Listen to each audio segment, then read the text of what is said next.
I don't have time talking to these ugly, poor village people. Don't you ever come near me or touch me again. Stay away from me.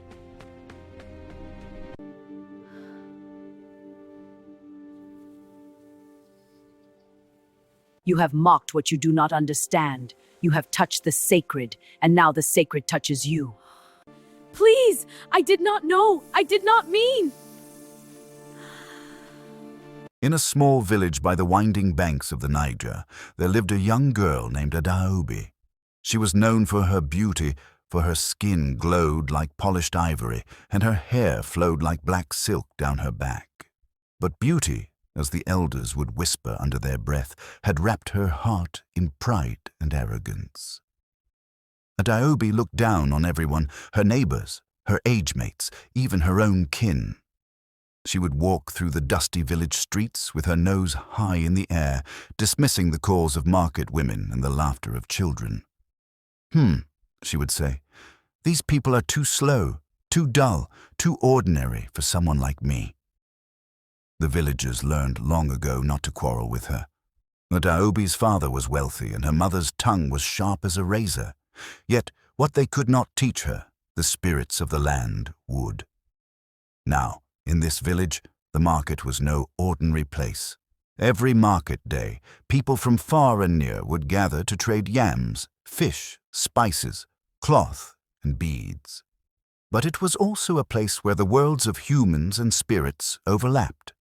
The villagers knew it well. Spirits often walked among humans, disguised as old women, peddlers, or beggars. They came in wrappers of faded cloth, carrying baskets heavy with herbs or charms. None could tell their true nature unless the spirits wished it. On one scorching market day, Adaobi strutted into the village square, her shiny beads clinking with each step. She wore a gown of red and gold, dazzling enough to blind any onlooker. She glanced at the market women selling peppers and yams and sneered. "Ugly things, all of you," she muttered. From the corner of her eyes, Adaobi noticed an old woman sitting by a basket of strange roots and wrapped in a tattered indigo cloth. The woman's skin was wrinkled like dried bark, and her eyes gleamed sharp as eagle talons. She looked at Adaobi and smiled faintly, but Adaobi, full of pride and disdain, saw only an old, ragged fool trying to sell useless weeds. "Move away, old woman," Adaobi snapped. "Your roots smell like dead leaves. Are you even alive?" The old woman only chuckled softly, and Adaobi's fury rose like a fire in Harmattan. Without thinking, Adaobi reached out and slapped the woman across the face. Stay away from me. The slap echoed through the market, and for a brief moment, the laughter and chatter froze. The old woman did not cry out, nor did she scream. She simply reached into her wrapper, touching Adaobi's hand lightly. The wrapper was worn, but as it brushed Adaobi's skin, a strange chill shot through her fingers, climbing up her arm like ice on fire. The market seemed to blur around her, the colors fading, the voices distorting into whispers. Adaobi shook it off, thinking it was just heat and embarrassment. But that night, Adaobi fell sick. At first it was a small itch on her arm, then boils appeared, red and angry, crawling up her skin. Her eyes watered and burned. She coughed strange black sputum. Her head throbbed, her joints ached. The village healers, with their roots and incantations, could do nothing. Herbs would wilt before her touch, prayers would vanish into thin air. The illness was not human.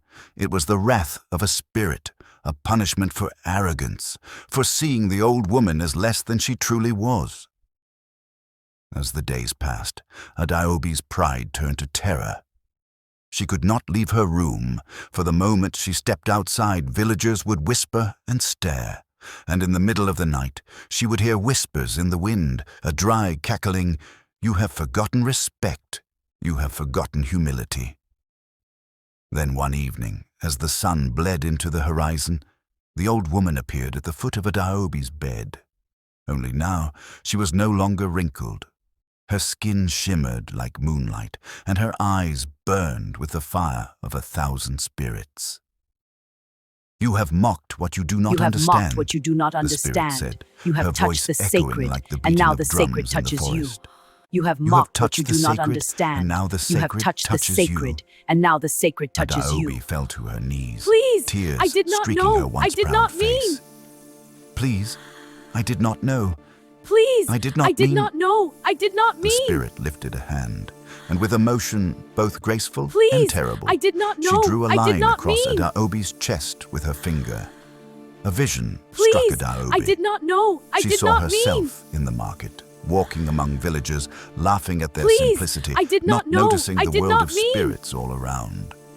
She saw the slaps she had dealt, the insults she had spoken, and the arrogance that had hardened her heart.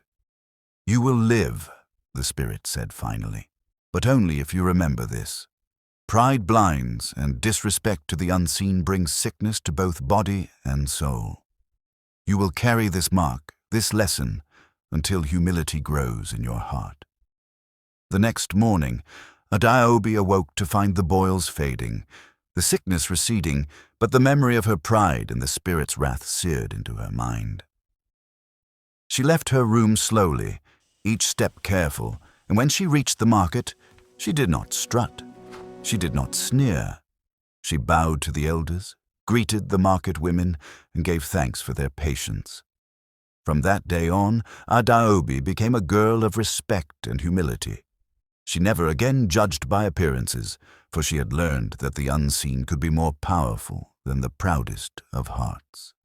And on market days, when an old woman appeared from the shadows with a basket of roots, Adaobi would kneel slightly and offer a smile, remembering the day when pride and a wrapper touched her hand. After the wrath of the spirit had passed and Adaobi's sickness faded like harmattan mist under the morning sun, the village believed the matter was finished. She greeted elders respectfully, helped traders carry baskets, and spoke gently to those she once mocked. But the world of spirits is deeper than the human eye can see, and sometimes forgiveness is only the beginning of a greater test. Though Adaobi walked humbly, the villagers did not forget her past easily. When she passed, some whispered, "That is the girl who struck a spirit. Can a leopard change its spots?" Adaobi heard their words. Each whisper pricked her heart like thorns, but she did not answer. Instead, she helped an old man gather his firewood. She bought pepper from the same women she once insulted and paid them extra. Yet something strange remained. On her wrist, where the wrapper had touched her, a faint, dark mark lingered. Some nights, it glowed softly, and when it did, Adaobi dreamt of the market, of shadowy figures trading in silence, of drums beating from nowhere. She began to wonder, was the spirit truly finished with her? Months passed. Then came a market day unlike any other. The air felt heavy. Birds did not sing. Even the goats tied near the stalls bleated uneasily. The elders muttered among themselves. The boundary between worlds is thin today. Adaobi arrived early, carrying yams to sell. She noticed unfamiliar traders, tall figures wrapped in pale cloth, faces half hidden. Their voices sounded distant, like echoes across water. As she arranged her goods, a child tugged her wrapper. "Sister Adaobi," he whispered, trembling, "there is an old woman asking for you." Adaobi's heart tightened. Slowly, she turned. There she stood, the old woman from before. Her indigo wrapper faded, her eyes gleaming with ancient knowing. But this time, Adaobi did not feel fear alone. She felt responsibility. Adaobi knelt respectfully. "Mother, I greet you." The old woman smiled. "You have learned to bend your neck," she said, "but humility must be tested in the fire, not only spoken with the lips." The woman handed Adaobi a small calabash sealed with red thread. "Take this to the far end of the market," she said, "to the trader who sells nothing yet owns everything. Do not open it, do not delay, and do not listen to voices that call your name." Before Adaobi could respond, the woman vanished into the crowd, like smoke. Niobe swallowed hard. She remembered the sickness, the boils, the suffering. She would not disobey again. Holding the calabash tightly, she began walking. The journey across the market felt longer than ever before. First, a group of girls called out, "Niobe, come laugh with us." She almost turned, but remembered the warning. She walked on. Then a wealthy trader waved coins before her face. "Sell me what you carry. I will make you rich." She shook her head and continued. Finally, she heard her own mother's voice crying out, "My daughter, help me." Niobe froze. Her heart pounded. The voice sounded real, desperate, full of pain. But she remembered the spirit's words. "Do not listen to voices that call your name." Tears streaming, Niobe walked forward without looking back. At the far end of the market sat a man under a tree. His stall was empty. No goods, no baskets. Yet people bowed when passing him. Niobe approached carefully. "I was told to bring this to you." The man nodded and opened the calabash. Inside was nothing. He laughed softly. "You have delivered emptiness untouched by curiosity, greed, or fear. That is something even kings fail to do." At that moment, the old woman appeared again, radiant and powerful. "You have passed," she said. "True humility is not in words or posture. It is in obedience, patience, and strength of heart." She touched Niobe's wrist. The dark mark faded away. "Now you are free." From that day forward, Niobe became known not for pride, but for wisdom. People sought her counsel. Children gathered to hear her speak. And when she told her story, she would end with these words: "Do not measure others by what your eyes can see. The old, the poor, the strange. They may carry worlds within them. Pride invites downfall, but humility opens the path between the living and the unseen." And so the tales spread, from market square to moonlit firesides, a reminder that sometimes spirits punish,